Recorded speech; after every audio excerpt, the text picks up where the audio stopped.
Narito ng ating pakabangan bukas sa abot kamay na pangarap. Nakiusap nga itong si Lynette dito kay Giselle na gusto niya daw kausapin itong si Dax dahil may mga katanungan daw ito na dapat sagutin dito ni Dax.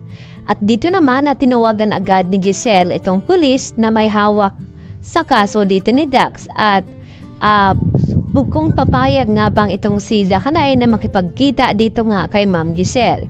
At maya-maya din ay nakatanggap ulit ang tawag itong si Giselle at ibinalita sa kanila na pumapayag na nga daw itong si Dakanay na makipagkita kay Giselle at nangako pa ito na sana si Giselle lang pwede kumausap sa kanya.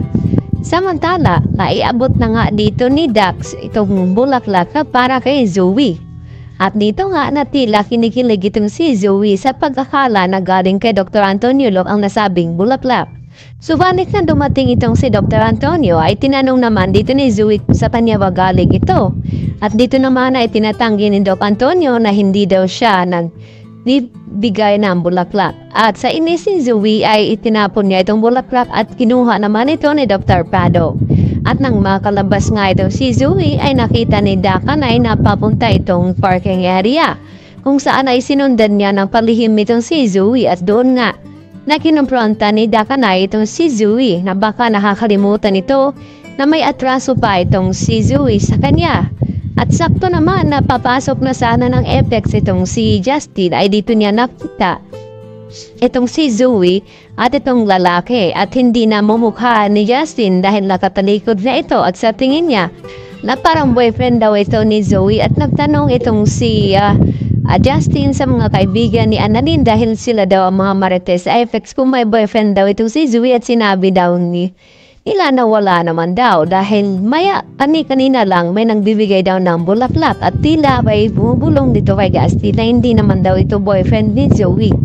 Samantala, dito na nga na matagumpay na naisagawa ni Moira itong kanyang plano na inutusan niya itong si Ninang na ipaligpit itong si Dax.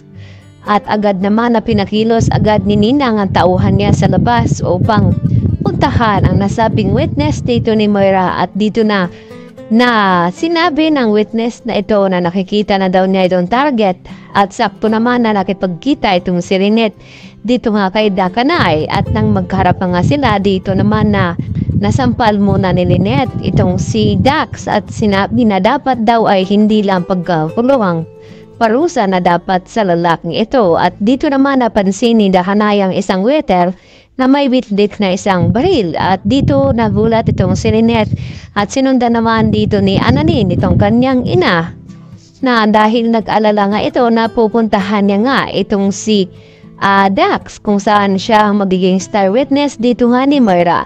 At pati itong si Annalyn ay nagulat din sa pagtayo nga dito ni Dakanay dahil nakita niya itong isang lalaki na may hawak ang baril at sigurado ito na siya nga ang punteriya. At agad siyang nakaalarma, tumayo at sinabi dito kay Lynette na kinakailangan daw lumapa.